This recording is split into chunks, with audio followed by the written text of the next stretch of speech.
Masuk. Iya, masuk. Iya, udah.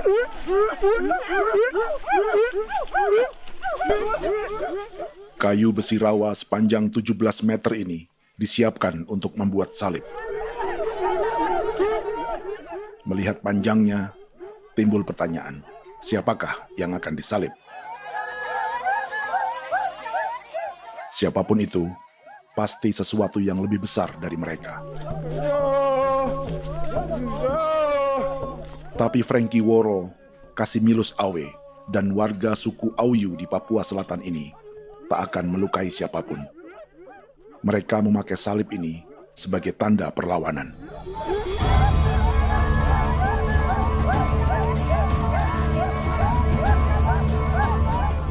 Yang mereka lawan memang lebih besar,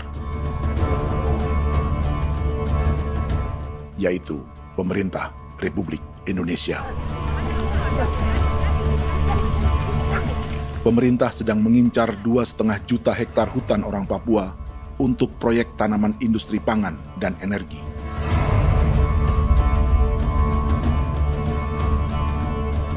Ratusan kilometer dari salib orang-orang Auyu itu, orang Muyu sedang menyiapkan gerakannya sendiri.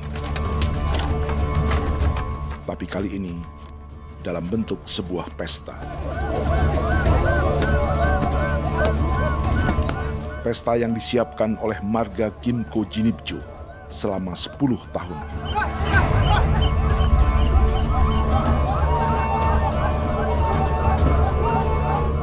Sosok di marga ini adalah Willem Kimco, orang asli Papua yang tak punya kartu identitas kewarganegaraan manapun.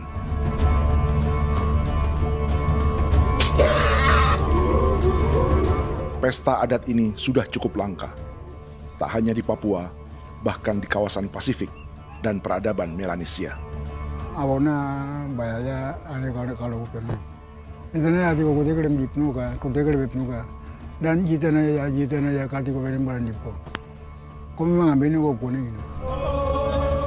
Ada gagasan dan gerakan sosial di balik pesta orang-orang Muyu ini.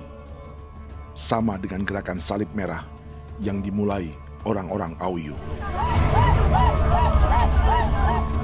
Salib ini akan menjadi yang terbesar dari 1.800 salib merah yang telah ditancapkan berbagai suku di Papua Selatan dalam 10 tahun terakhir. Ribuan salib merah yang dipadukan dengan palang adat adalah tanda larangan yang menyatukan unsur-unsur adat dan agama. Kami percaya bahwa kalau memang kami sudah tidak mampu untuk menyelesaikan persoalan ini, dalam hal ini perusahaan tidak bisa masuk, berarti kami minta bantuan kepada nenek moyang dan Tuhan.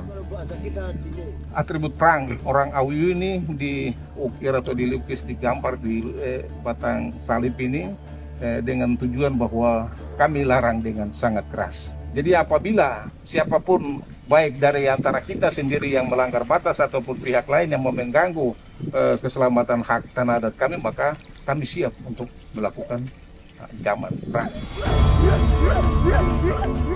Salib-salib ini tidak ditancapkan di halaman-halaman gereja, melainkan di tanah dan hutan adat, di dusun-dusun sagu, dan di tempat-tempat yang disakralkan.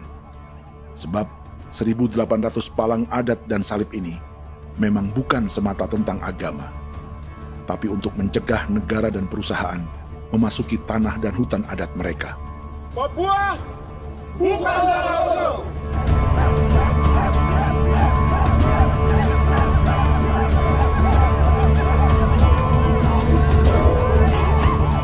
Di zaman TikTok ini, kami ingin menceritakan semua ini lewat film yang pendek.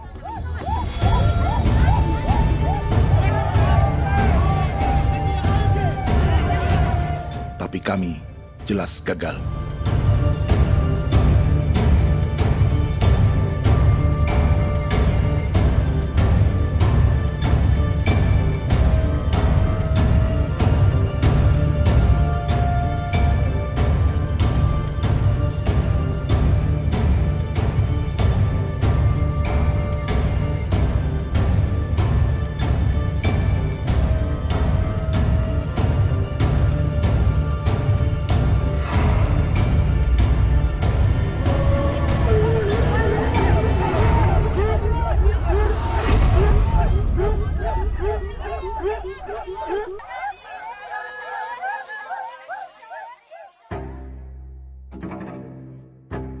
Di planet ini, ada 5 pemilik hutan hujan tropis terluas yang tersisa. Kongo di Afrika, Brazil, Peru, Bolivia, dan Indonesia.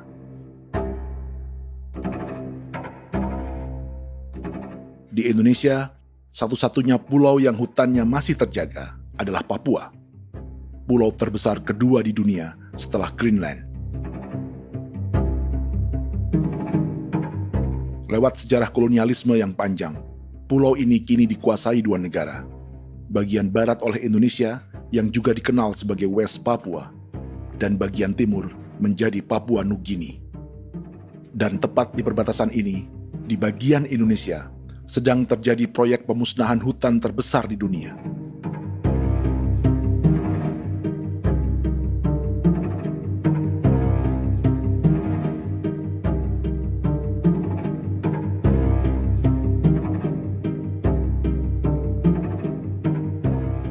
Pemerintah Indonesia sedang membuka lebih dari 2,5 juta hektar hutan untuk sawit, tebu, padi, dan peternakan.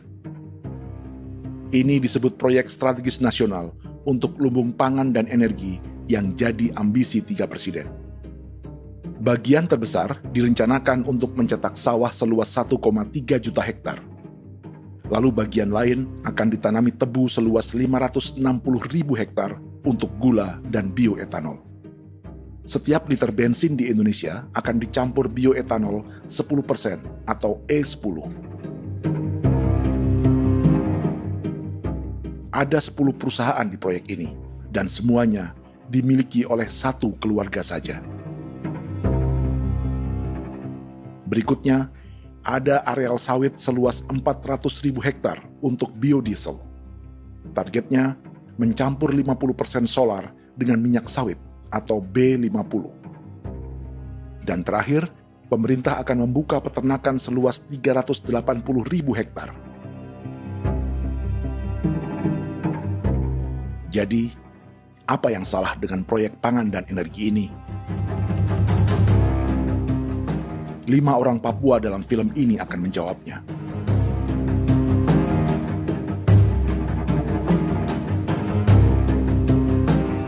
Yang pertama adalah Yasinta Moiwen dari suku Marin.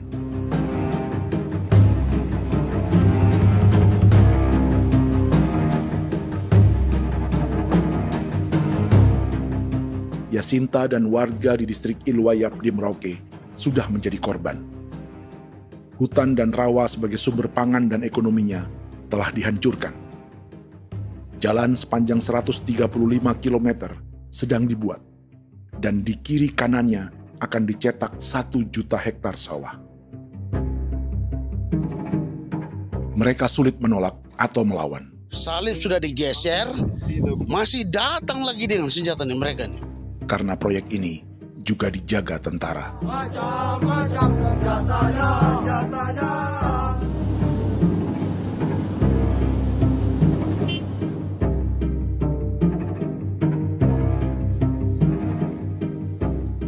Yang kedua adalah Natalis Buer di distrik Tanah Miring, Merauke. Petani milenial ini merasa ditelantarkan. Sebab setelah hutannya diubah menjadi sawah, sebagian sawah-sawah ini tak tergarap. Orang asli Papua seperti Natalis tak punya modal untuk benih, pupuk, perawatan, hingga ongkos panen.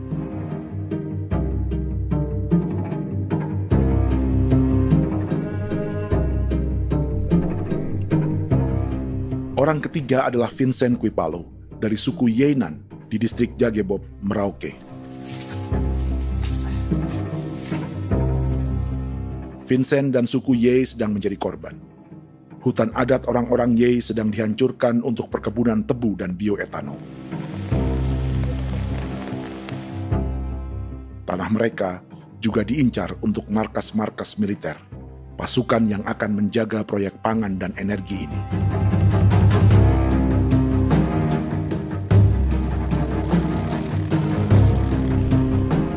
Yang keempat adalah Frankie Woro dari suku Auyu di distrik Fofi, Kabupaten Bovendigul. Hutan dan tanah mereka terancam perluasan perkebunan sawit untuk campuran biodiesel atau B50. Orang-orang dari suku Auyu ini adalah calon korban. Merekalah salah satu pelopor gerakan Palang Adat dan Salib Merah. Meski kadang berseberangan dengan gereja yang mereka anggap lebih mendukung pemerintah dan perusahaan. Mereka bahkan sedang merencanakan gerakan yang lebih besar, dengan salib yang lebih besar. Tanah milik Somu Sobisiba itu bahwa tanah ini diciptakan oleh Tuhan dan memberikan warisan kepada kami. Kami ini hanya hak jaga.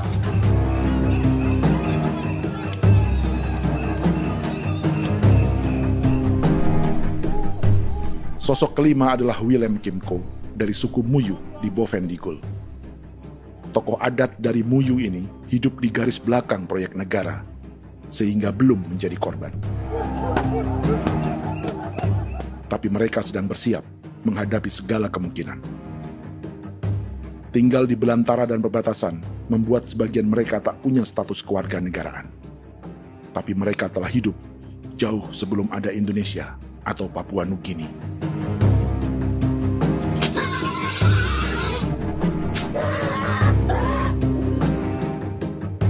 Kelimanya mewakili jutaan orang asli Papua yang sedang terancam eksistensinya.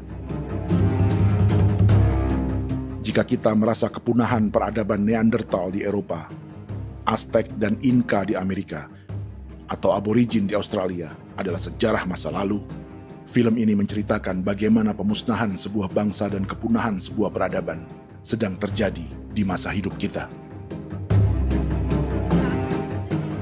Kepunahan bukan karena kerusakan lingkungan dan ruang hidup semata, juga karena dihantam 60 tahun operasi militer.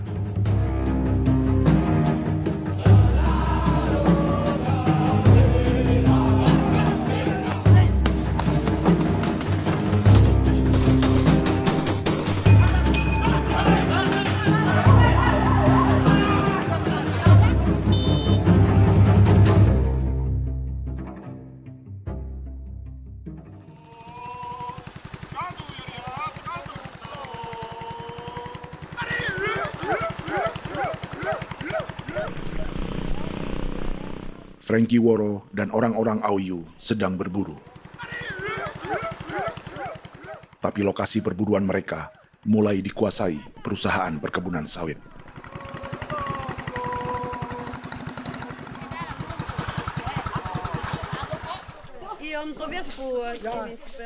Kita akan menuju arah ke Inabusu. Di sana kami akan masuk di wilayah konsesi perusahaan PT Indo Asiana Lestari, dan di situ ya ada survei-survei mereka yang mereka pernah lakukan, tapi juga kami ada lakukan tanda-tanda saksi di sana.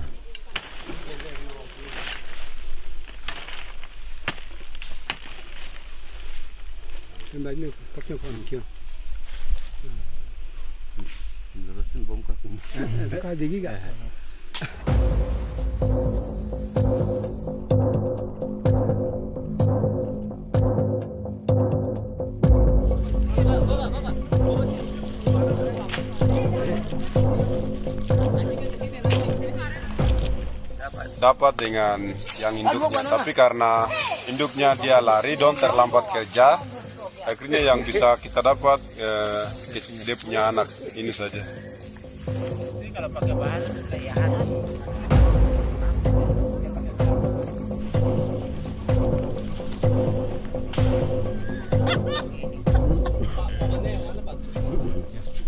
Pohon ini pohon bitanggur, dia punya kayu ini kita biasa gunakan untuk kerja perahu, dan juga kulit depu getanya itu kita pakai untuk kerja ini, panah-panah ini lem, jadikan lem ini, panah-panah. Hutan ini adalah supermarket bagi suku Auyu. Juga lumbung pangan atau bank untuk menyimpan deposito kekayaan alam. Hutan juga tempat yang penuh dengan sejarah suku, situs budaya, dan tempat-tempat sakral. Inilah yang sedang mereka pertahankan dari incaran pemerintah dan perusahaan. Untuk semua alasan ini, mereka menancapkan ribuan salib merah.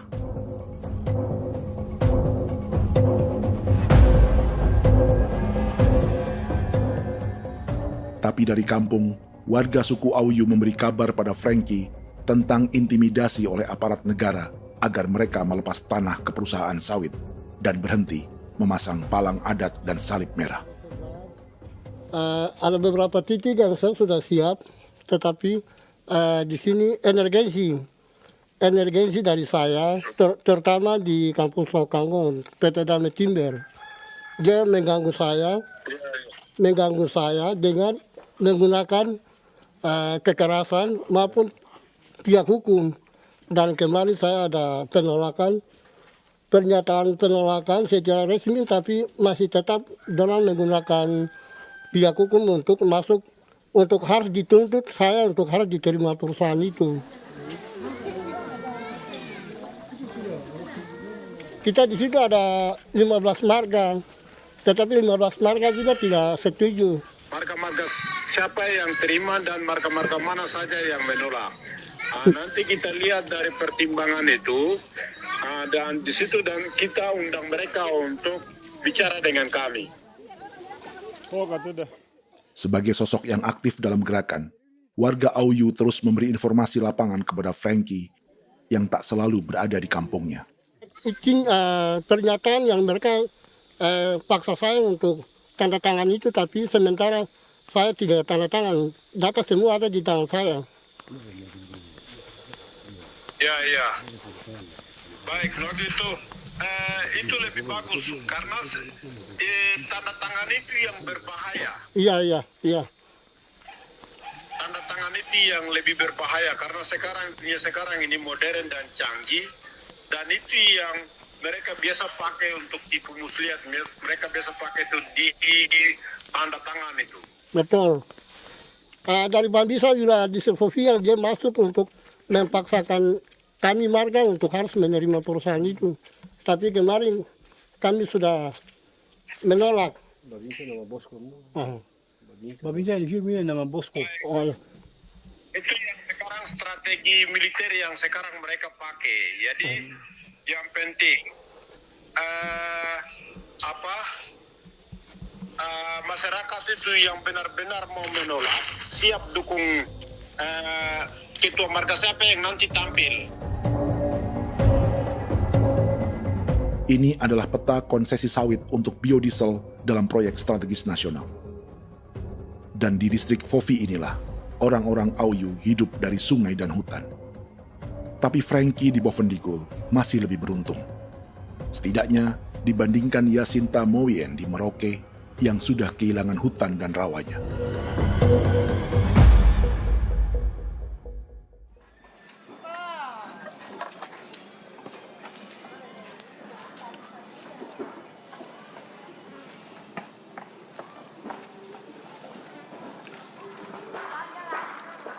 Yasinta dari suku Marin adalah petani sayur di Kampung Wanam, distrik Ilwayap, Merauke.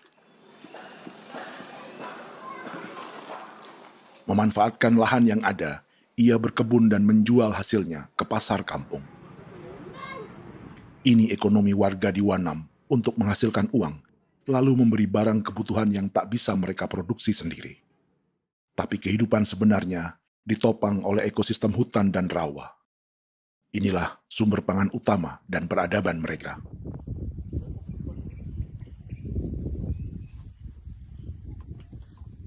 Namun ketenangan ini diusik ketika tiba-tiba pada Mei 2024, di Pelabuhan Wanam datang ratusan alat berat untuk proyek pangan dan energi pemerintah.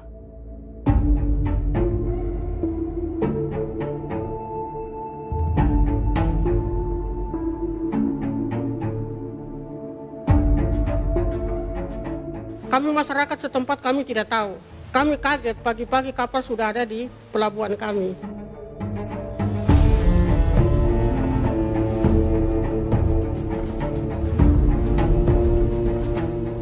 Yasinta Moywen atau Enrika Gebze dan warga lainnya tak pernah diajak bicara atau dimintai pendapat. Seakan-akan Papua adalah tanah kosong.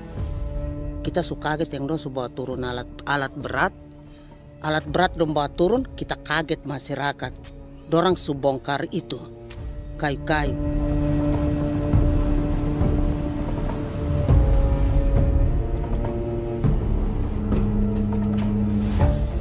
Bersamaan dengan alat-alat berat itu, juga berdatangan tentara Indonesia untuk mengawal proyek pembukaan hutan milik Jacinta.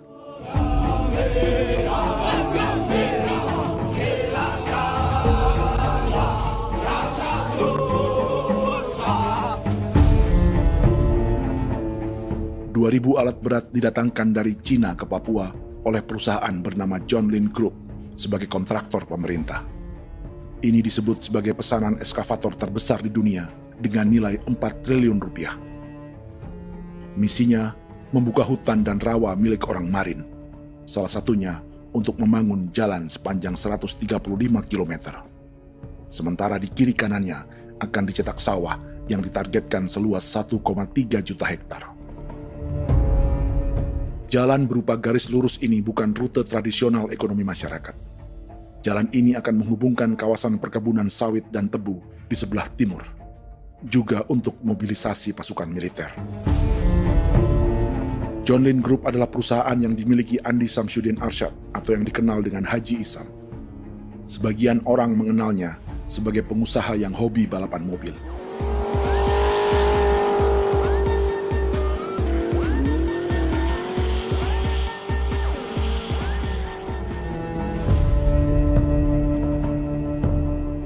Tapi di Kalimantan, ia berbisnis batu bara, perkebunan sawit, pengolahan karet, penerbangan, perkapalan, dan biodiesel. John Lin Group kini juga menjadi pemilik perkebunan tebu dan pabrik gula terbesar di Indonesia. Sayapnya melebar dari Kalimantan hingga ke Bombana, Sulawesi Tenggara. Perkebunan tebu, pabrik gula, dan industri bioetanol inilah yang juga sedang dikembangkan di Papua. Foto ini adalah momen ketika Isam bersama kerabatnya, Menteri Pertanian Amran Sulaiman dan Menteri Pertahanan Syafri Samsudin meluncurkan program biodiesel atau B50 di Kalimantan Selatan. B50 artinya setiap 1 liter solar, 50%-nya akan dicampur minyak sawit. Perusahaannya, PT John Lin Agroraya, menjadi salah satu pemainnya.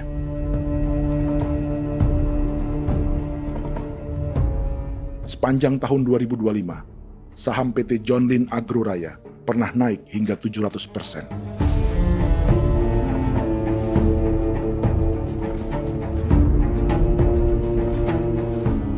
Perusahaan sawitnya yang lain, PT Pradiksi Gunatama, sahamnya bahkan pernah naik 4.000% hanya dalam 1 tahun.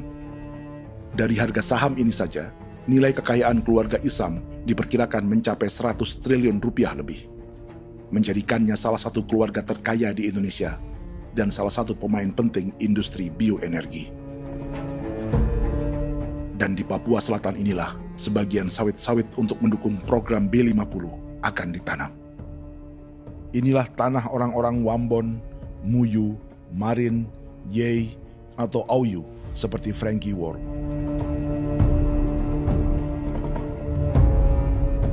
Haji Isam pernah menjadi tim kampanye nasional Presiden Joko Widodo dalam pemilu 2019 saat melawan Prabowo.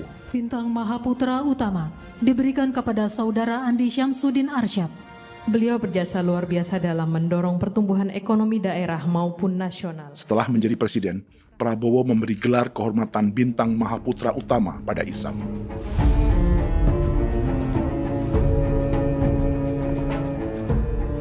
Sejumlah menteri Prabowo, juga kerabat dan orang-orang yang pernah bekerja di perusahaan Isam.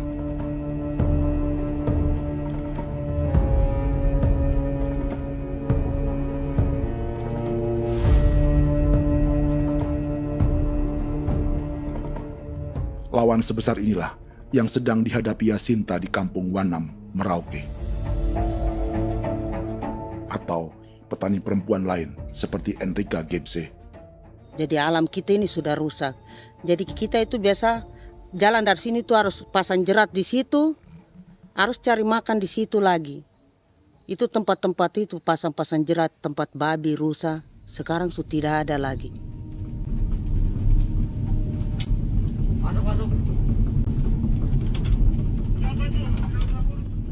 Rekaman ini memberi gambaran bagaimana Kasuari kehilangan rumah di bekas hutan dan rawa yang telah dibabat.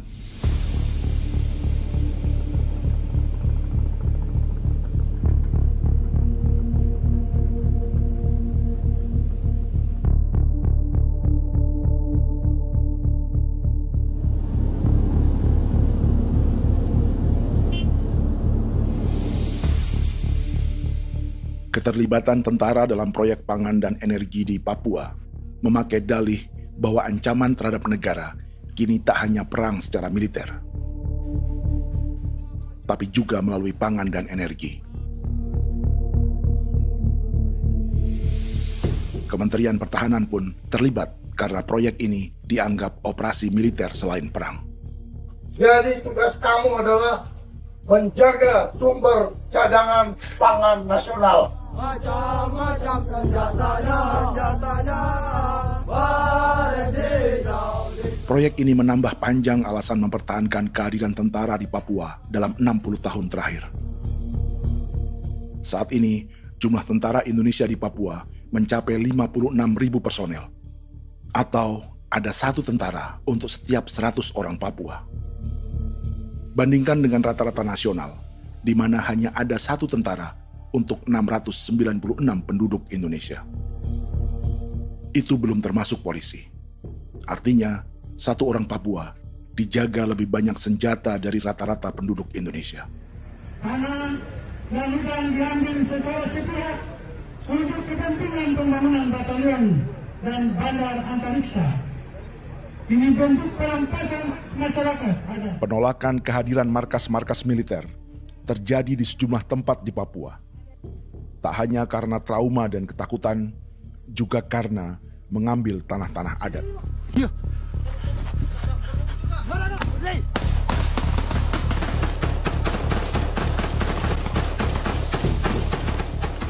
Salah satu alasan mengapa militer terus ditambah di Papua, karena masih ada perlawanan dari Organisasi Papua Merdeka atau OPM selama 50 tahun terakhir. Ayo. Tapi kekuatan militer OPM diperkirakan hanya 1.430 personel dan 360 pucuk senjata. Selebihnya, mereka menggunakan senjata tradisional.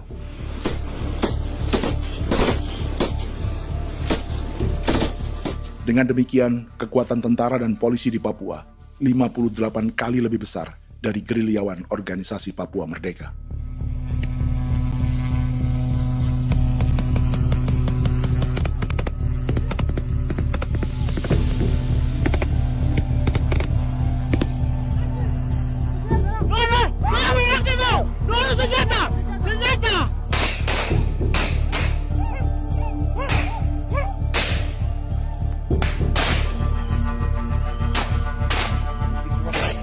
Sebagian tentara berada di garis depan pertempuran, tapi sebagian besar lainnya terlibat operasi non-tempur menjaga proyek pemerintah dan investor swasta.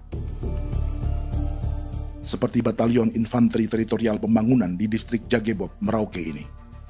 Lokasinya bersebelahan dengan konsesi lahan tebu untuk gula dan bioetanol milik PT Murni Nusantara Mandiri. Baik perusahaan maupun markas militer, keduanya mengambil hutan milik suku Ye dari marga Kuipalo. Tapi dorong datang, tanam ini saja di sini, tanam papan nama ini. Victor Kuipalo menunjukkan apa yang terjadi. Jadi kita juga kaget ini. Nah, kalau ini papan nama ini memang, ini papan nama ditanam tapi bukan haknya mereka yang ini. Ini hak kami di sini, hak dusun kami, marga Kuipalo yang punya hak dusun ini. Setelah memasang patok, alat berat mulai bekerja untuk membangun markas militer di tanah orang Ye.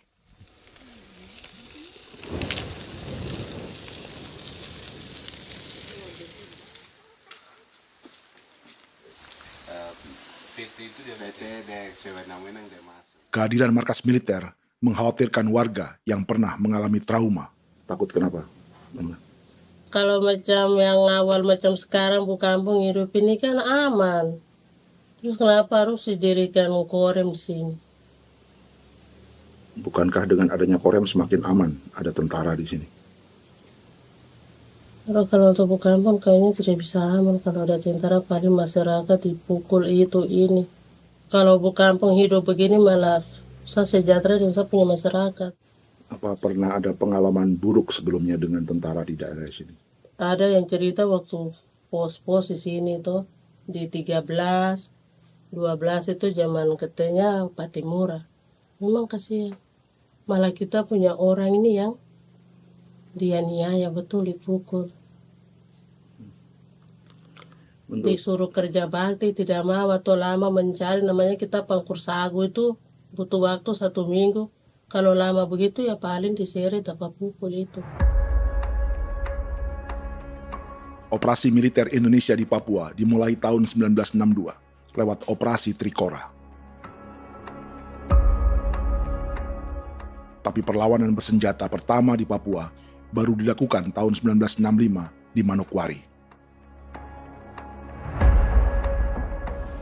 Nanti tanggal 1 Mei jam 12.30 pemerintahan di Irian Barat mutlak akan jatuh di tangan.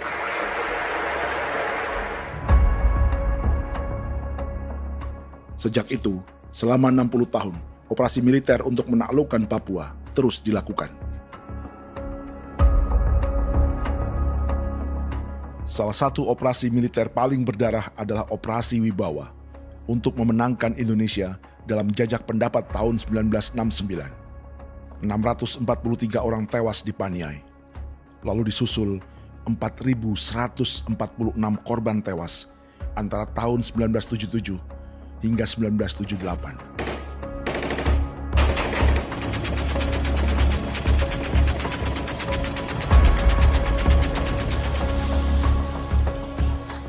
Operasi militer ini menimbulkan gelombang pengungsian hingga kini.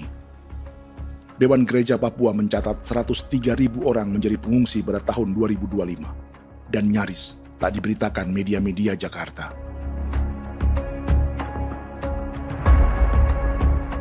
Jumlah pengungsi terbesar tercatat di Nduga yang mencapai 20.000 jiwa. Banyak di antaranya yang sedang hamil, seperti Jubiana, salah satu pengungsi Nduga. Jadi ini takarik masih kaki be muguruk berselari di namen wane kosel. Bigari me. Egirik mana ne anim bom selebok selar ne.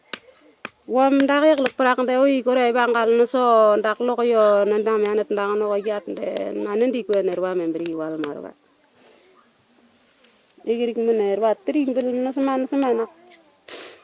Ngal siya kaya berkumpit nyak masalah orena me wako suluk. Ri namen wani ko semane kuman nak wani ndemo ko ndak misri namen bre ko ko nak no semane ne. Nebe minit waru da kan ab bi ni dige. War de mino pragit de laina bulan Maret April yana mana kantan barang na lire na bam ne. Jubiana lalu menamai anaknya pengungsi Kogoya. Selain Jubiana, juga ada Emma dari Maibrat yang melahirkan di hutan. Sampai di kampung gini, katanya bilang ada tentara yang bangun jembatan. Nah, capek itu juga pun masih tahan. Kembali lagi ke hutan lagi. Seperti itu sampai sejatuh di tengah jalan. Orang sampai banting di kayu semuanya. Berasa sakit begitu. Melengkapnya tuh Domika Serli, pengungsi Wako. Masyarakat sipil dari kampung Aitrem sementara mengungsi karena kampungnya sementara dikuasai oleh TNI Polri. Seratusan ribu pengungsi di Papua saat ini jauh melampaui jumlah yang mengungsi ke Papua Nugini tahun 1984, yaitu 10.000 orang karena menghindari operasi militer.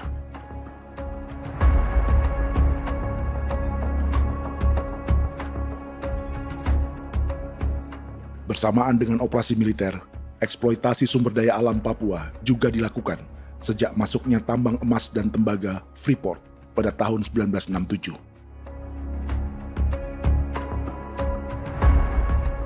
Disusul perkebunan sawit awal tahun 1980-an. Lalu ada perburuan buaya untuk diambil kulitnya.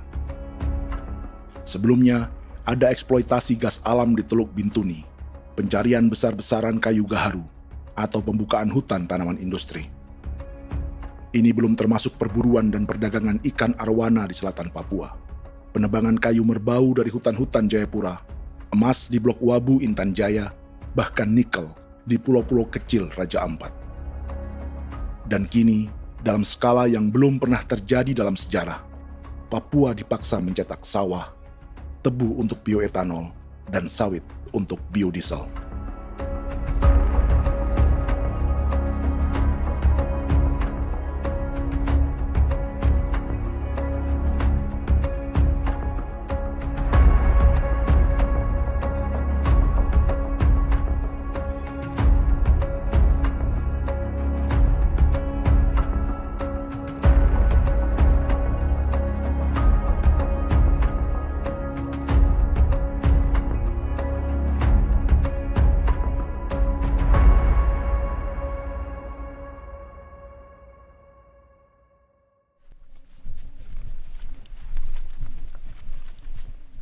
Inilah yang sedang menimpa keluarga Vincent dan Victor Kuipalo di Merauke. Hutan mereka diambil untuk markas militer dan industri perkebunan, PT Murni Nusantara Mandiri. 1 dari 10 perusahaan yang diberi konsesi untuk menanam tebu dan memproduksi gula serta bioetanol seluas 52.000 hektar.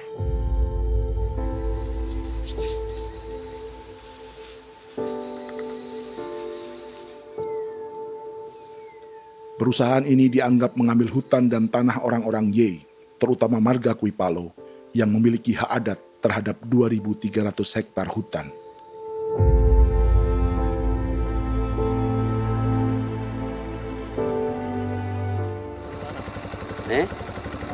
Tentara? Tentara. Oh iya, tentara.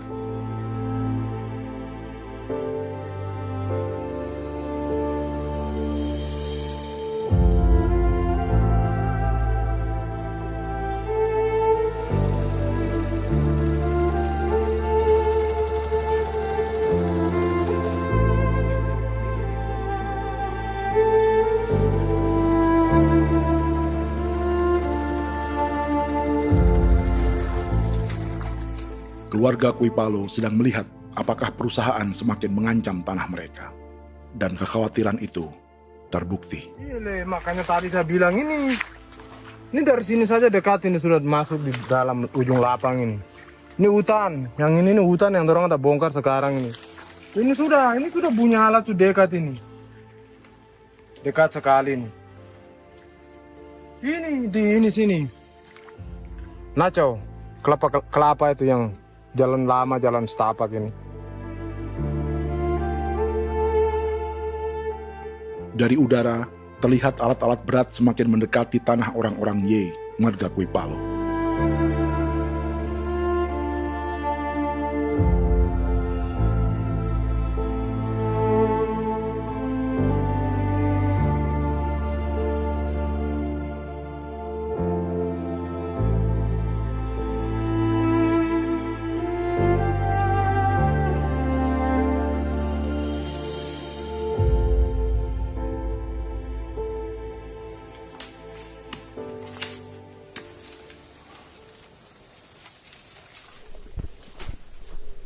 Keesokan harinya, Victor dan kerabatnya memberi tanda cat merah di pohon-pohon yang berada di batas tanah mereka.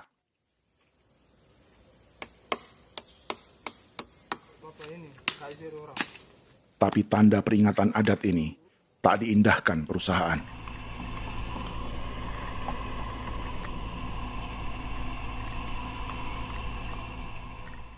Dua bulan kemudian, perusahaan tetap memasuki tanah marga Kuipalo. Sama. Kami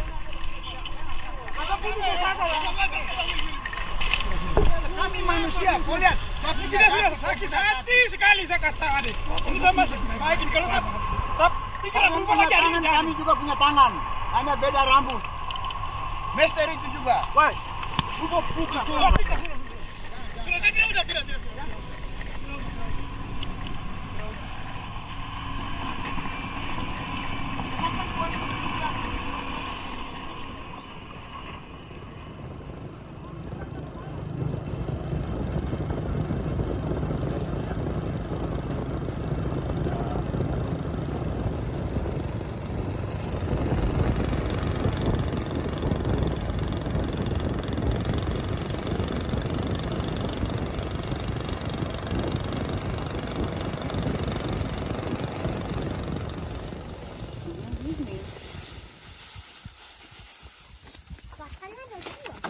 masuk sini.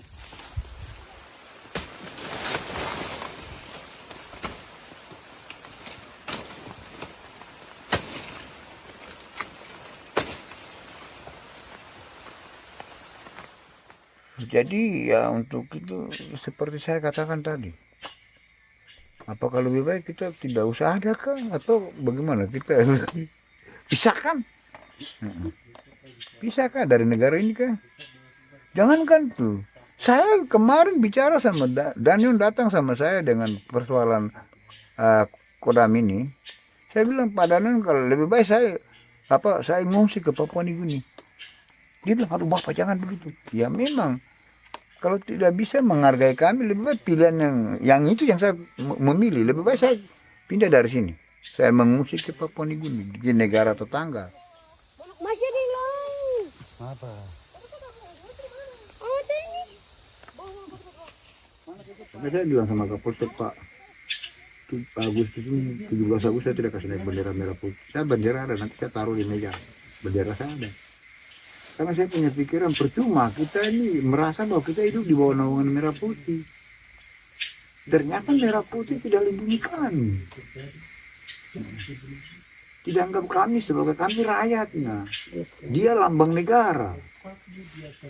Dan kami menghargai lambang negara itu.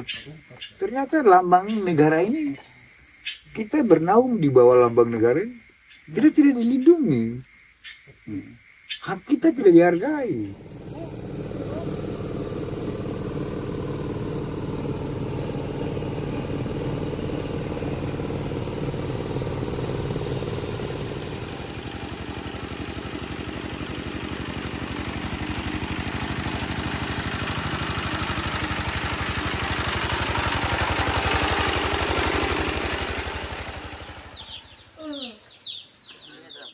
Marga Kuipalo dari suku Ye terus mendapat teror dan intimidasi agar melepas tanah mereka yang hanya dihargai Rp300.000 per hektar.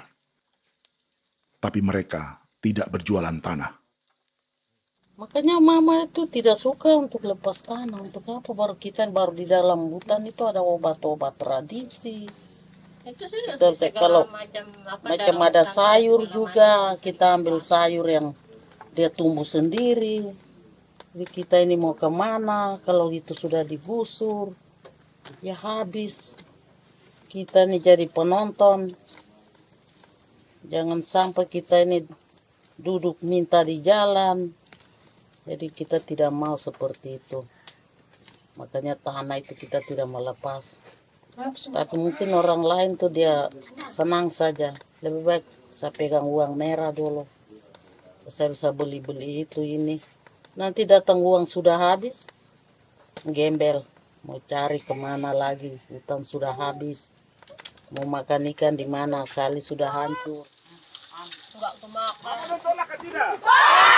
Seperti Yasinta di Wanam, suara dan gerakan kaum perempuan Papua sangat nyaring dan tak bisa diabaikan. Saya sebagai perempuan tolak untuk perusahaan masuk di sini. Karena kalau saya terima anak-anak saya mau dikemanakan, mau tinggal di mana. Apapun yang terjadi saya tetap tolak.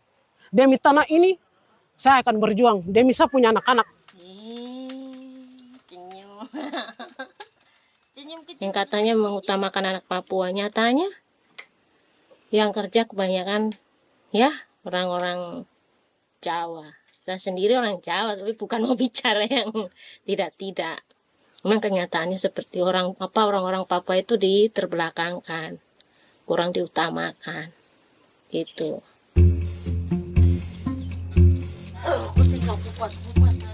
Proyek food estate seperti mencetak sawah, bukannya tak diikuti warga Papua.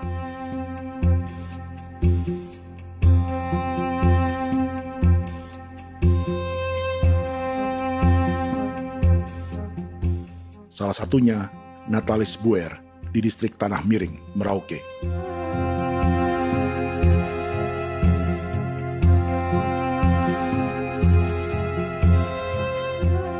Setelah menghabisi hutan, pemerintah Indonesia mencetak sawah untuk tanaman padi karena beras mulai menjadi makanan pokok menggantikan sagu. Sebagian besar penggarapnya adalah warga transmigran yang datang sejak era 1980-an. Bahkan petani transmigran sudah ada sejak Belanda membuka proyek padi kumbe di distrik Kurik. Lokasi yang sering jadi langganan pejabat Indonesia memamerkan sawah di Papua. Tapi Natalis juga ingin belajar menanam padi atau bersawah. Namun ia kesulitan karena dibutuhkan modal untuk benih, pupuk, hingga pemeliharaan dan panen. Lalu sawah-sawah ini pun mulai dikuasai pendatang.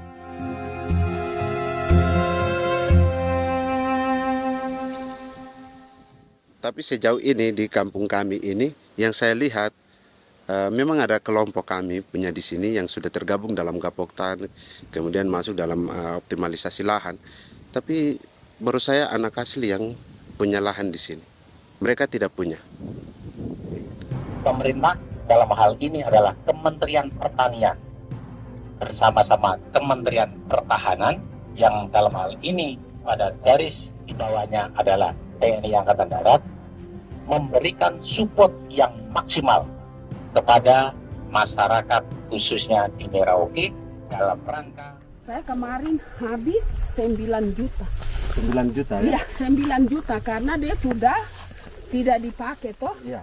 Perempuan Papua seperti Filomina juga mau bertani. Pemerintah memberi bantuan Rp900.000 per hektar lewat program optimalisasi lahan atau OPLAH.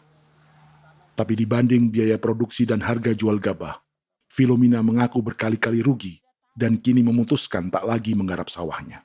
Terus kita harus cari uang untuk kombe. Betul. Karung kita beli. Karung beri sendiri lagi. Tenda kita beli. Ini dari yang offline ini don tidak siapkan. Tidak ada. Tidak ada ya, jadi mama don sendiri. Itu yang saya udah bilang, 900.000. Itu modal untuk kerja sawah ini. Mulai dari kerja sampai nanti panen. Panen. Wih, ngeri sekali. Iya, lucu toh? Tidak dapat itu. Betul, Mam. Kalau disuruh tanam ubi berhektar-hektar, mari datang. Kita tahu cara rawatnya bagaimana, iya. Tanamnya bagaimana, tanam model bagaimana supaya hasilnya model begitu. Kita tahu. Kalau yang ini kan kita baru belajar. Sebagian hutan milik warga Senayu di Merauke sudah dibuka untuk sawah dan kebun tebu oleh PT Global Papua Abadi. Proyek pertanian ini dikerjakan oleh Kodim Merauke. Mereka melepas sebagian tanah karena ingin belajar bertani. Saya punya nenek moyang tidak ajar saya tanam padi. Tapi saya mau berubah.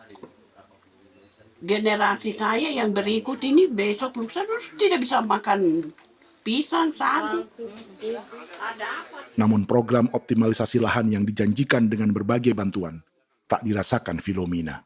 Obat rumput beli, obat padi beli, jonder kita bayar, bahkan bibit masih kurang, cari bibit lagi beli. Jadi saya memang kalau program pemerintah saya sama sekali saya tidak suka. Baku tipu saya.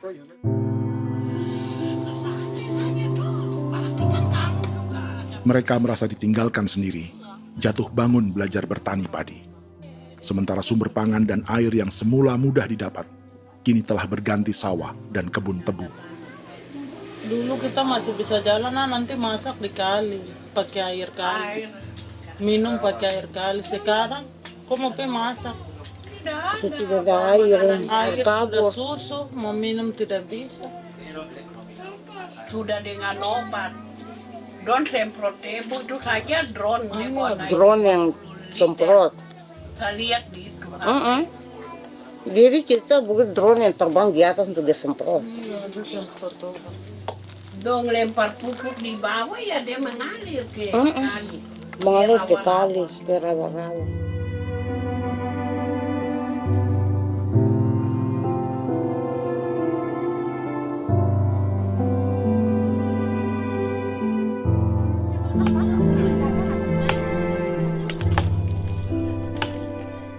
Seperti pertanian sawah bagi orang Bali atau Toraja, Bagi orang Auyu dan suku-suku lainnya di Papua Selatan, sagu juga bukan semata tentang pangan.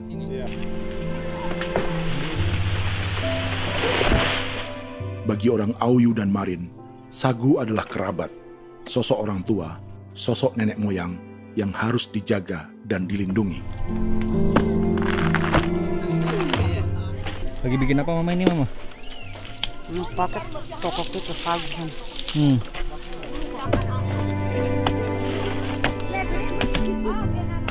Kami diingatkan oleh leluhur, sagu itu tidak boleh digusur dan tidak boleh diganggu dengan cara apapun, dan di dalam rangka kepentingan apapun tidak boleh. Kamu harus bela, bahkan sampai nyawa pun harus menjadi taruhan demi membela keselamatan penggerakkan sagu di atas tanah ini.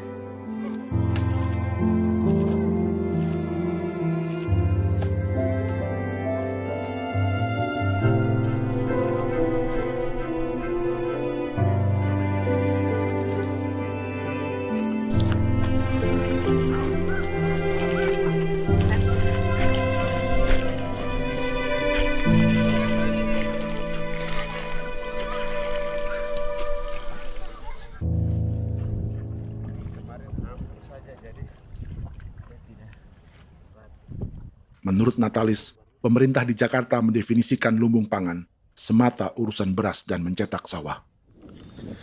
Sebenarnya orang Papua itu bukan tidak bisa bertani. Kami tanam ubi itu bagian dari pertanian. Nah, pertanian yang dimaksud oleh pemerintah itu harusnya selalu, itu kalau bisa pemerintah harus spesifikkan. Pertanian apa yang dimaksud? Pertanian tanam padi atau pertanian tanam ubi, petasan dan lain-lain. Ini yang harus dispesifikkan dulu. Begitu, sehingga tidak menjustifikasi kami orang asli Marin bahwa kami tidak bisa bertani. Bukan. Kami buka kebun besar-besar di sana, bahkan bermeter-meter, ratus-ratus meter pakai sekop, bukan pakai ekskavator, tapi ini pakai skop. Itu pertanian, begitu.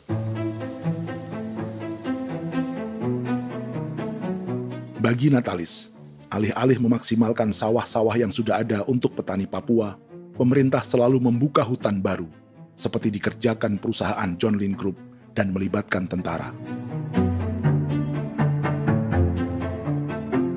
Padahal, sejarah keterlibatan militer dalam proyek food estate atau cetak sawah adalah sejarah kegagalan yang bertubi-tubi 4 presiden selama 30 tahun terakhir.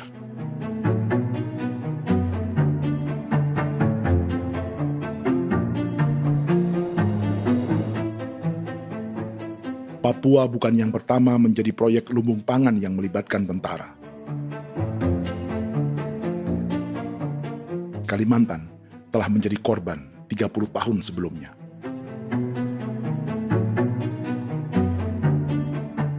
Ini adalah bekas hutan yang sudah dibuka di Pulang Pisau, Kalimantan Tengah. Tahun 1996, di era Presiden Jenderal Soeharto, ia menghabisi 1 juta hutan di lahan gambut untuk mencetak sawah demi memenuhi ambisi swasembada beras, bukan swasembada pangan. Hutan tropis Kalimantan dihabisi dalam skala yang belum pernah terjadi dalam sejarah.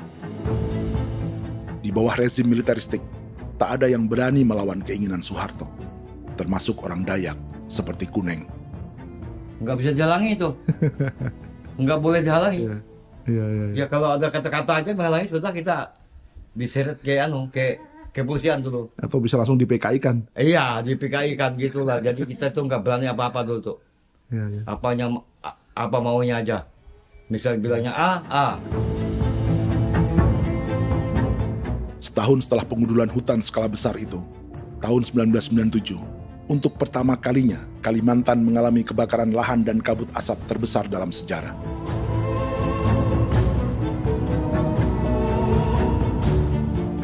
Sebagai ilustrasi, ini kondisi kabut asap tahun 2015.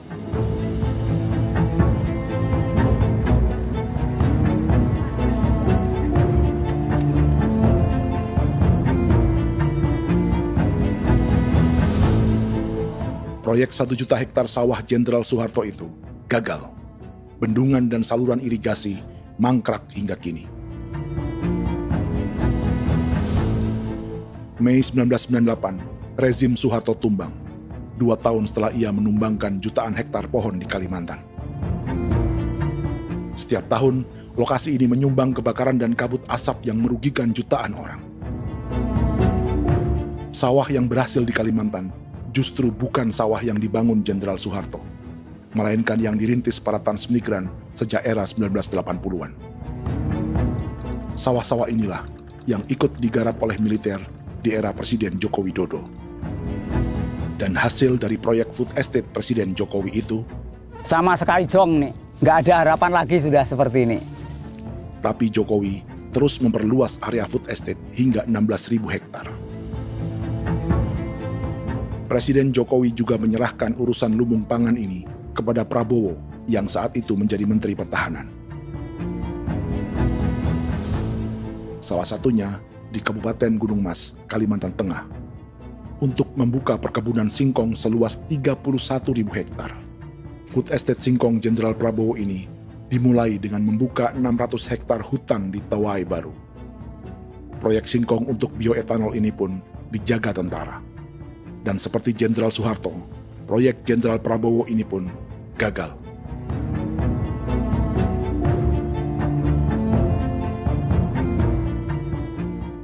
Dengan reputasi ini, Joko Widodo dan Prabowo justru sedang membuka 2,5 juta hektar di Papua.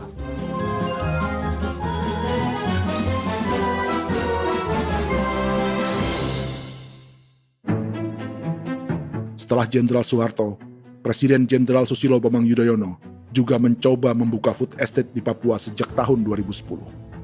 Namanya Merauke Integrated Food and Energy Estate atau MIFE. Proyek ini juga gagal.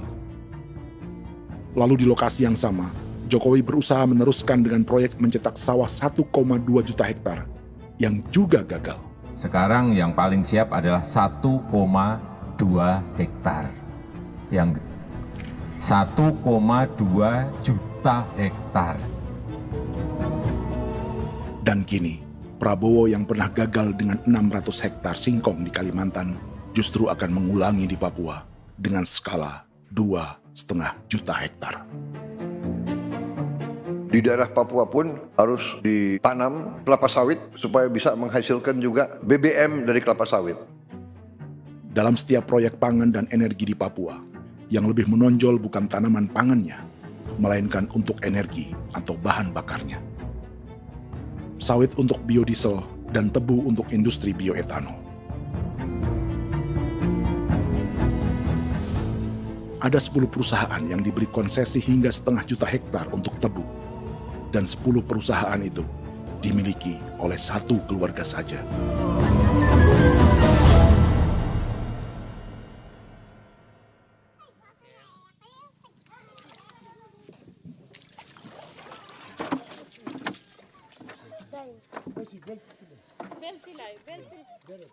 Para perempuan Auyu di Bovendigul akan berangkat memancing. Priska Beni membantu menyiapkan perahu.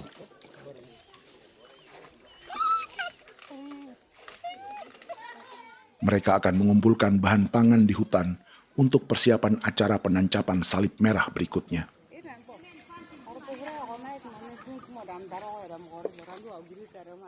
Priska sudah mengambil posisi memancing.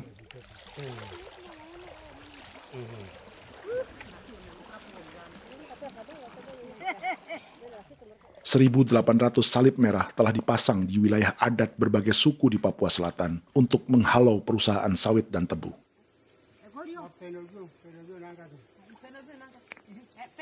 Maria Tebung yang paling muda datang membawa hasil. 2 ekor ikan gastor alias gabus toraja. Sebagai generasi Z, pendidikannya sampai sekolah dasar. Di perusahaan perkebunan seperti sawit atau tebu, ijazah SD hanya bisa menjadi buruh kasar. Tapi ia tak tertarik. Karena kita hidup itu dari alam, kita pancing, juga di darat, bawa anjing, terus bikin pagar sagu, dapat babi, bawa baru kita makan. Jadi kita tidak mau perusahaan masuk. Kita tidak akan terima. Sementara Priska Beni masih mencari peruntungan. Tapi baginya, menjadi nelayan di Sungai Fofi masih lebih baik daripada bekerja 9 tahun di perkebunan sawit. Sudah pengalaman, jadi kita tidak mau lagi. Seberapa lama ketika kerja itu? Selama di sana. 9 tahun di sana. 9 tahun? Saya baru pulang dari perusahaan. Selama 9 tahun kerja di sawit, bisa punya rumah kah? Atau tidak. Motor kah? Tidak. Johnson kah? Tidak. Cuma makan saja. Pendapatan juga kan tidak lebih. Habis dimakan.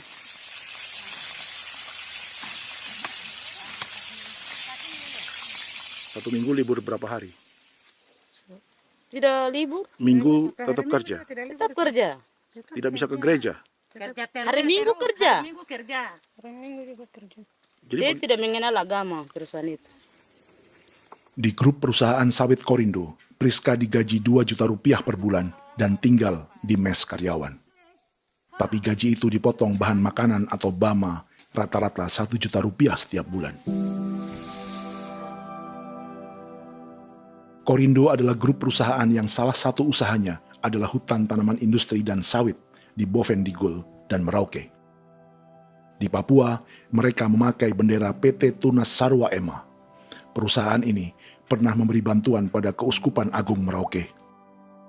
Keuskupan Merauke belakangan mengeluarkan pernyataan mendukung proyek strategis nasional di Papua. Umat Katolik yang memprotes sikap gereja tersebut ditangkap polisi. Jadi selama 9 tahun tidak bisa nabung? Tidak. Makan saja. Makan saja. Makan saja. Menabung bagaimana? Keperluan banyak. Tidak sampai. Habis di anak-anak uang sekolah. Uang 1 juta itu mana sampai. Mau nabung juga tidak cukup. Sudah pengalaman, jadi kalau di sini perusahaan mau masuk tidak.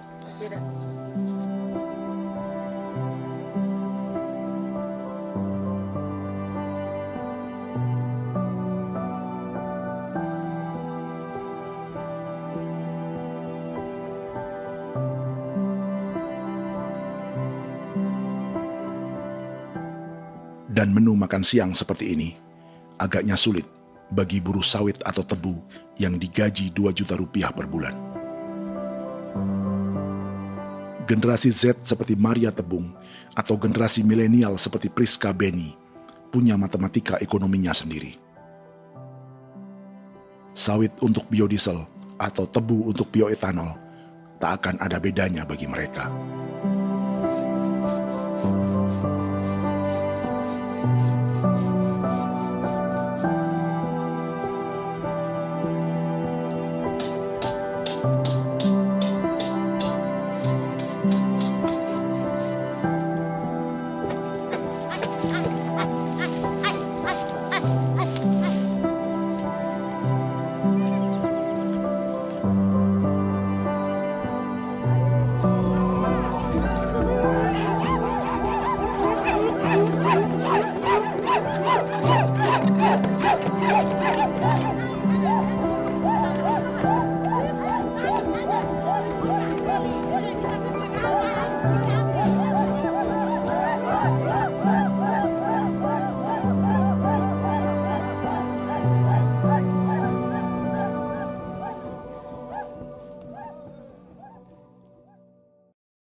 Perkebunan tebu 1,5 juta hektar di Merauke adalah ide 3 presiden untuk menggenjot penggunaan bioenergi sebagai campuran bahan bakar fosil.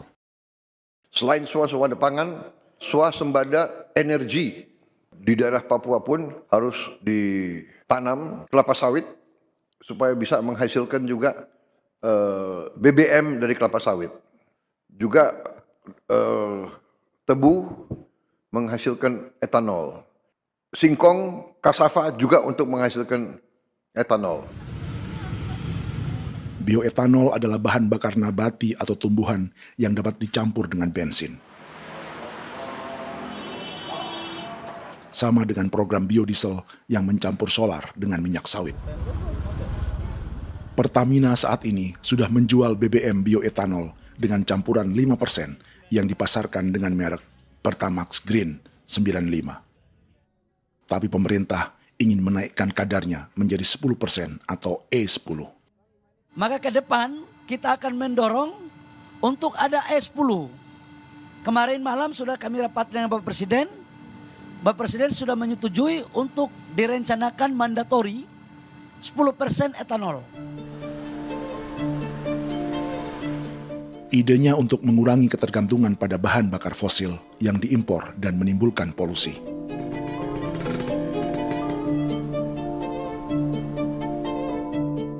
Tapi bioetanol bukannya tak mengorbankan lingkungan, hutan, rawa, dan manusia.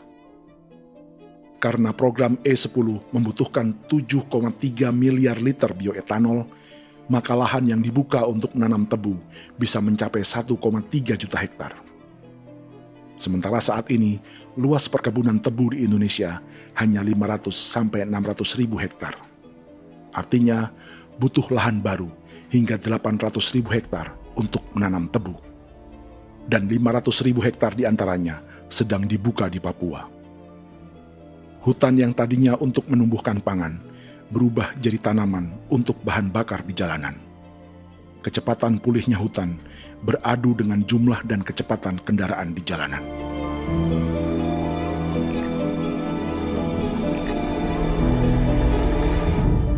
Dahaga terhadap energi tak pernah bisa dipuaskan. Setelah minyak sawit untuk biodiesel, dunia kini merambah singkong, jagung, dan tebu untuk bioetanol. Benua Amerika, Eropa, sebagian Afrika, hingga separuh Asia kini mulai memakai bioetanol sebagai campuran bahan bakar.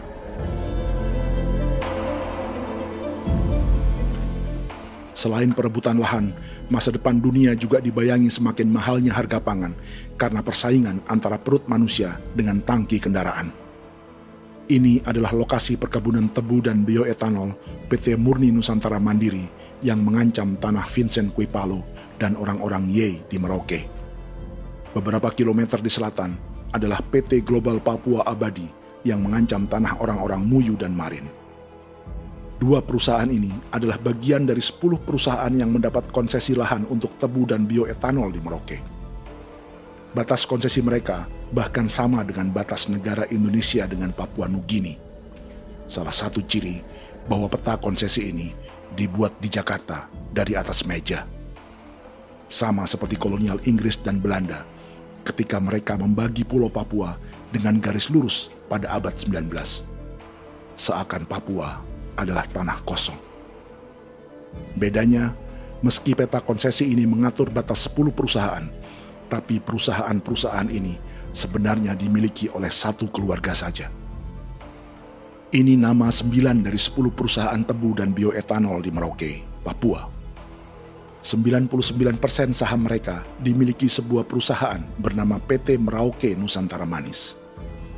Sementara 1% sisanya dimiliki PT Merauke Gula Mandiri. Tapi saham kedua perusahaan ini dimiliki PT Merauke Sugar Group. Dan perusahaan ini, 90% sahamnya dimiliki pengusaha bernama Angelia Bonaventure Sudirman, serta perusahaan bernama Zico Trust dan Resource Harvest. Lalu 10% lainnya dikuasai PT Papua Energi Abadi, yang pemiliknya adalah Dudi Christian dan Angel Madeline. Sekarang, mari kita lihat siapa mereka. Angelia Sudirman adalah keponakan dari salah satu konglomerat sawit Indonesia, Martias Fangiono. 9 perusahaan di Papua ini berada di bawah bendera Merauke Sugar Group. Dan Merauke Sugar Group hanya satu dari 7 grup perusahaan milik keluarga Fangiono.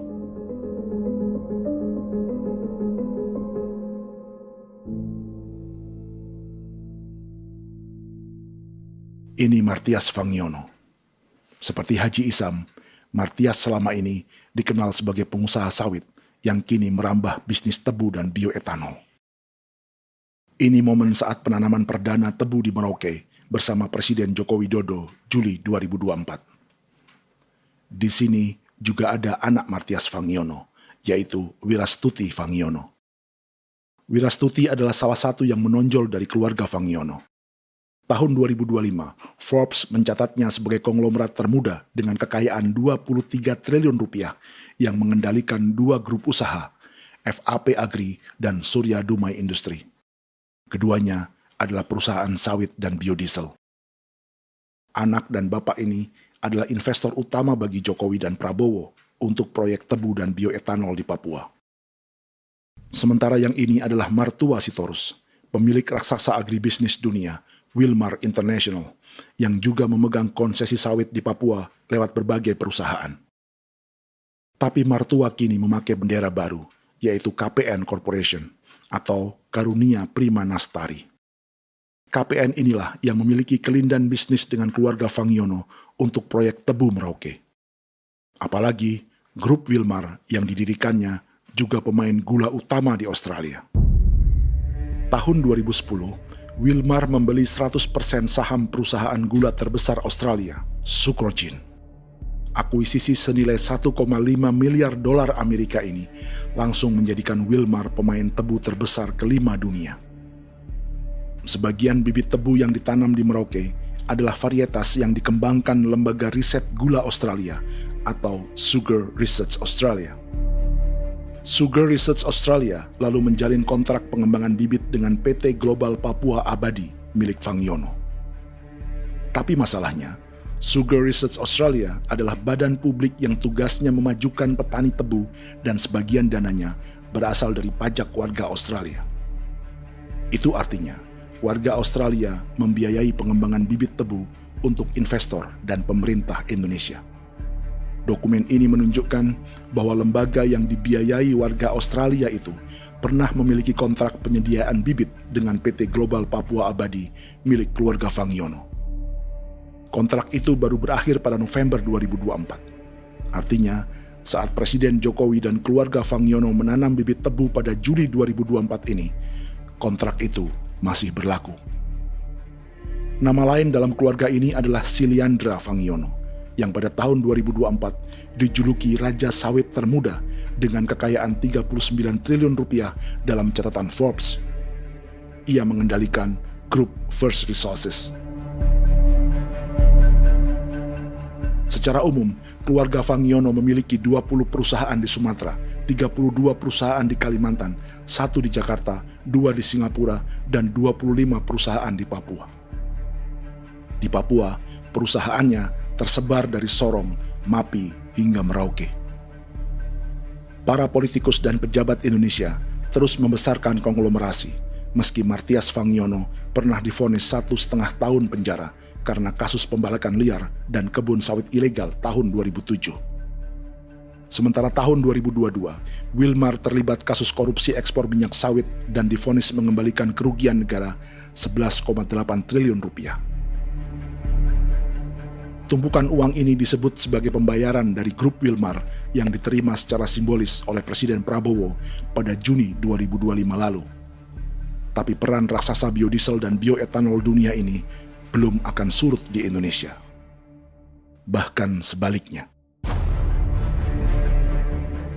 Sebuah dokumen presentasi bisnis dari Wilmar International Limited pada tahun 2010 ini bisa menjadi petunjuk. Presentasi ini bagian dari proses pembelian 100% saham raksasa tebu Australia, Sucrogin. Dalam presentasi ini, Wilmar mengaku ditawari konsesi lahan 200.000 hektar di Papua, atau dulu disebut Irian Jaya, untuk menanam tebu. Dengan penerbangan hanya 2,5 jam dari kantor Sucrogin di kota Townsville ke Merauke, Wilmar akan mengawinkan bisnis gula dan bioetanolnya menjadi pemain dunia.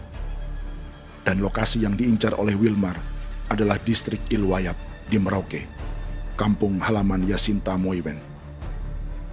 Dan persis disinilah, 14 tahun kemudian, ribuan eskavator John Lynn Group milik Haji Isam mulai membuka hutan sebagai kontraktor pemerintah. Presentasi dan gagasan ini dibuat oleh Wilmar pada Juli tahun 2010. Sebulan kemudian, Agustus 2010, pemerintah Presiden Susilo Bambang Yudhoyono meluncurkan proyek Lumbung Pangan dan Energi Merauke atau Merauke Integrated Food and Energy Estate. Targetnya membuka lahan 1 juta hektar dalam 5 klaster yang masing-masing 200.000 hektar. angka yang sama dengan presentasi Wilmar. 5 tahun kemudian, 2015, giliran Presiden Joko Widodo yang mau melanjutkan proyek pangan dan energi 1,2 juta hektar. Menjelang pensiun sebagai presiden, Jokowi kembali menggencarkan proyek ini dan melibatkan Prabowo sebagai Menteri Pertahanan. Jokowi lalu mendukung Prabowo sebagai presiden berpasangan dengan anaknya, Gibran Rakabuming Raka sebagai wakil presiden. Kini, setelah menjadi presiden, giliran Prabowo yang melanjutkan proyek bioetanol dan biodiesel dengan memobilisasi militer dan melibatkan pejabat-pejabat yang juga para elit partai koalisinya.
Tahun lalu, hutan-hutan di Pulau Jawa dalam waktu singkat berubah menjadi perkebunan tebu di bawah rezim kolonial Belanda. Orang Jawa menjadi buruh dan petaninya dipaksa menanam tebu. Dari kolonialisme dan politik tanam paksa itu, Belanda memperkaya negara dan para investornya. Tak puas membuka hutan untuk perkebunan di Jawa dan Sumatera, kolonial Belanda menanam tebu hingga di Suriname dan mengerahkan ribuan orang Jawa sebagai buruh pada tahun 1890. Inggris yang sudah menguasai negara seluas India dan Papua Nugini pun masih menanam tebu jauh di tengah Samudra Pasifik, di tanah orang-orang Fiji. Lalu memindahkan puluhan ribu orang India menjadi buruh di sana. 200 tahun sebelumnya, ratusan ribu orang Afrika bahkan diperbudak untuk bekerja di perkebunan-perkebunan tebu Spanyol dari selatan Eropa hingga Karibia, Kuba, atau Jamaika. Jika dulu tebu menjadi gula atau emas putih, kini cerita kolonialisme tebu berlanjut di Papua untuk bahan bakar nabati atau bioetanol. Dan seperti semua cerita tentang kolonialisme, akan ada yang berpesta dan ada yang membayar. Dalam setiap cerita pesta kolonialisme, baik di Jawa, Karibia, atau di Papua, selalu melibatkan para elit lokal, dari pejabat, perwira, hingga agamawan. Tapi dalam setiap kolonialisme, juga selalu ada cerita tentang mereka yang mempertahankan diri dan melawan.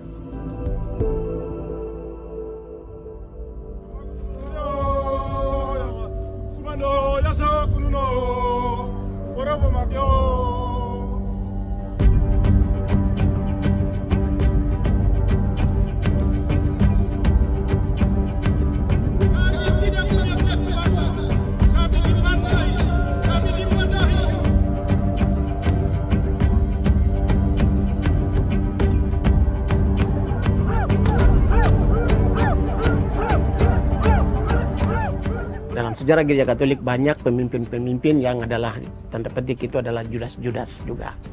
Jadi itu sudah pasti karena itu adalah manusia. Nah, satu sisi sebagai manusia dalam perjalanan digoda, apalagi ada dalam posisi-posisi jabatan ya mungkin banyak tawaran-tawaran lain, lalu disitulah terjadi pergeseran keberpihakannya kepada misi gereja tadi itu untuk umat, untuk mereka yang tertindas.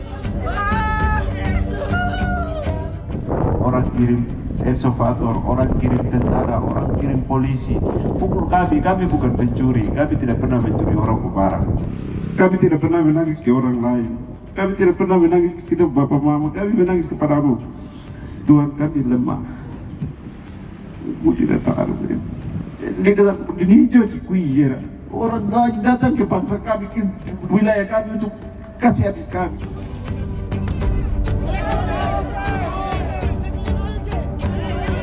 Ya Hakimam Dehi, Ya Hakimam Dehi, Bono Ya Hadikul Dehi, Bono Ya Hadikul Dehi. Kita buat sasi seperti begini untuk menolak perusahaan apapun yang masuk di tanah kami. Kalau kita kasih, kita bikin rusak sekarang, kita punya generasi berikutnya mau dapat kemana. Jadi kita nyatakan sikap di sore hari ini, kami tolak. Apa yang dilakukan pemerintah untuk PSN adalah kejahatan. Pemerintah bagian dari kejahatan, aktor perusak dan pembunuh terhadap negara, terhadap alam, hutan, terhadap manusia. Jadi negara jadi aktor pembunuh. Jadi Pilatusnya siapa? Negara, pemerintah Jakarta ini. Tanah Wiu bukan kosong. Masyarakat adat kami siapa? Perusahaan tolak. Biar asal.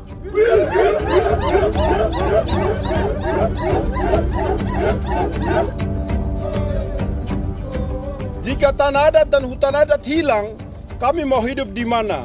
Maka di sini saya mau bilang, negara jangan tipu-tipu kami lagi.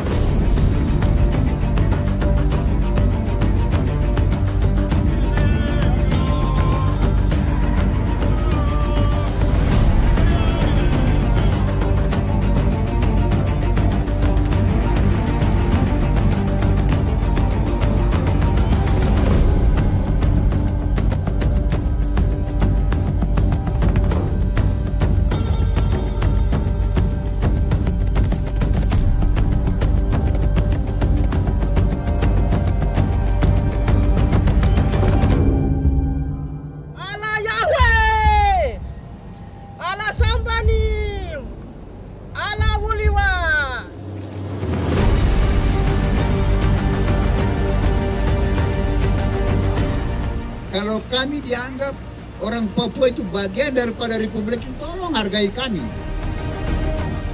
Dengan adanya PSN, PT John Lindrup yang sudah menerobos tanah kami dan hutan kami, merusak alam kami. Itu yang kami datang ke Jakarta jauh-jauh dari Papua. Kami mau bersuara kepada Bapak Presiden Prabowo Subianto, di mana keadilan untuk masyarakat Papua. Tolong lihat masyarakat Papua yang sudah mati. Kami bersepakat menyatakan, 1. Gereja-gereja di Indonesia mendukung masyarakat adat yang menolak proyek strategis nasional di tanah Papua. 2. Gereja-gereja di Indonesia menolak militerisme dan otoritarianisme di Indonesia.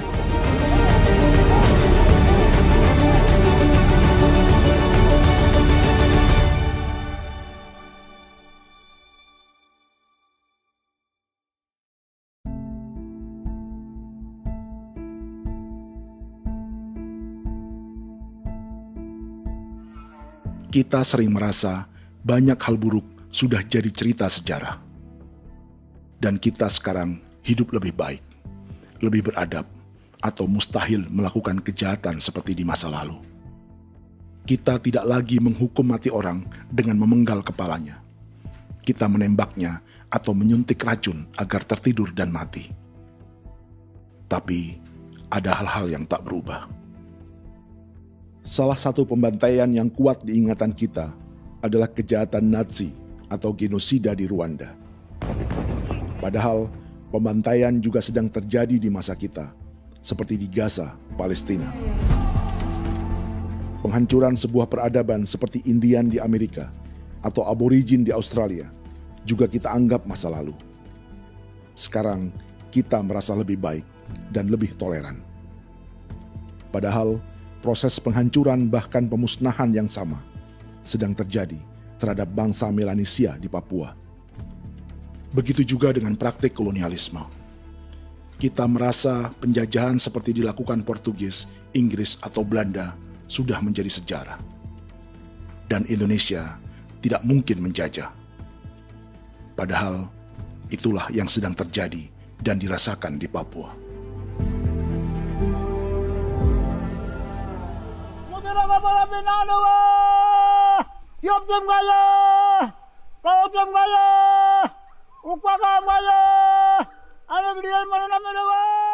Jalannya sejarah ini disadari Willem Kimco di pedalaman Bovendigol, Papua. Hidup terpencil dan tak tersentuh urusan negara bukan berarti selalu aman.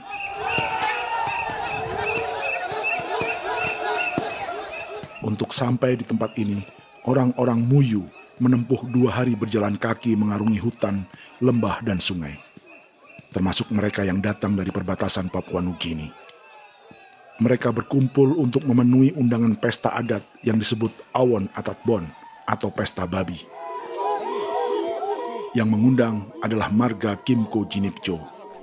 Yang dituakan di marga ini adalah Willem Kimco. Ia tak punya kartu tanda penduduk dan kewarganegaraan manapun, baik Indonesia atau Papua Nugini. Tahun 1984, 10.000 orang Papua, terutama suku Muyu, mengungsi ke Papua Nugini untuk menghindari operasi militer Indonesia, termasuk Willem Kimco.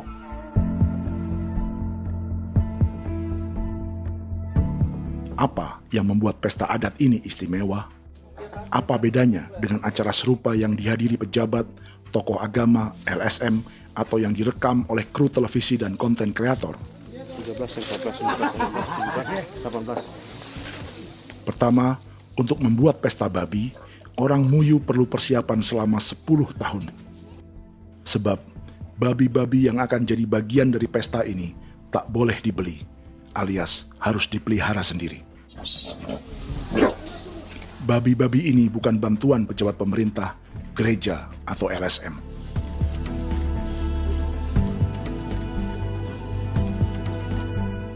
Yang kedua, babi-babi ini tidak dipelihara di kandang. Jadi punya nama babi ini kah? Harimau. Harimau? Harimau. Dia kulit dengan ini bulu di harimau, macam harimau begitu kan, kasih nama harimau. Setelah diberi nama, mereka dilepas liarkan di hutan sejak kecil. 10 tahun kemudian, jika tiba saatnya pesta, para pemburu akan mencari mereka di dalam 479 hektar hutan milik marga Kimco. Suku atau marga lain tak akan mencurinya di hutan, karena mereka sudah punya babi dan wilayah masing-masing. Itu artinya mereka harus tetap menjaga dan mempertahankan hutannya agar babi-babi bisa hidup. Demikian juga dengan lahan pangan mereka, yang menumbuhkan sagu, keladi, atau aneka sayuran.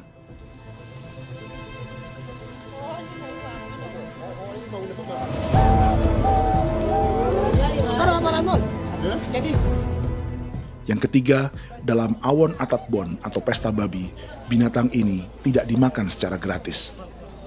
Setiap marga atau klan dalam suku Muyu akan membayar jerih payah tuan rumah menjaga hutan dan memelihara babi.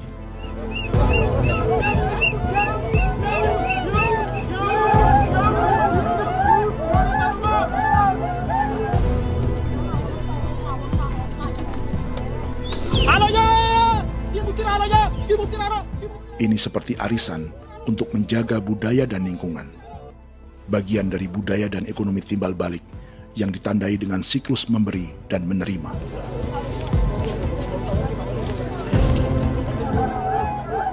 Ini juga cara orang Muyu membangun dan memperluas aliansi.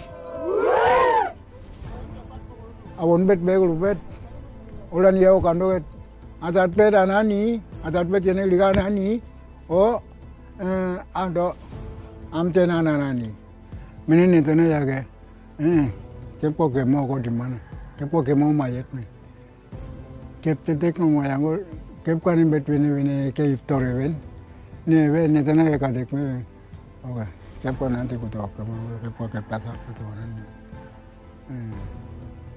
Keneman gini wane wanjo. Koko kati bolon ya bengo. Koko kuning bolon ya. Jika Willem Kimco dan marganya bisa menjaga hutan dan wilayahnya, marga lain ikut diuntungkan sebagai sebuah ekosistem. Demikian juga sebaliknya. Alasan keempat, mengapa pesta babi ini memiliki tempat khusus dalam peradaban orang Muyu, karena Willem Kim Ko khawatir peradaban mereka akan punah, menyusul ancaman terhadap ekosistem dan hutan. Setiap marga atau klan harus mengkonsolidasi diri dan membangun aliansi.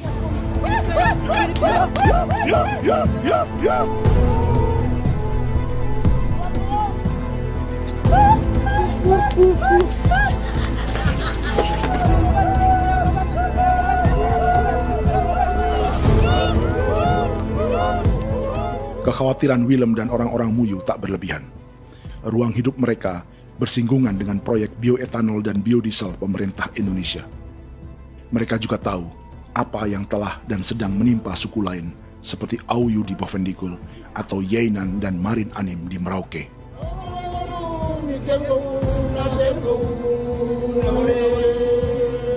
Jika suku-suku lain menggunakan palang adat dan salib merah sebagai gerakan perlawanan, orang-orang Muyu memakai pesta babi untuk mempersiapkan diri dan konsolidasi.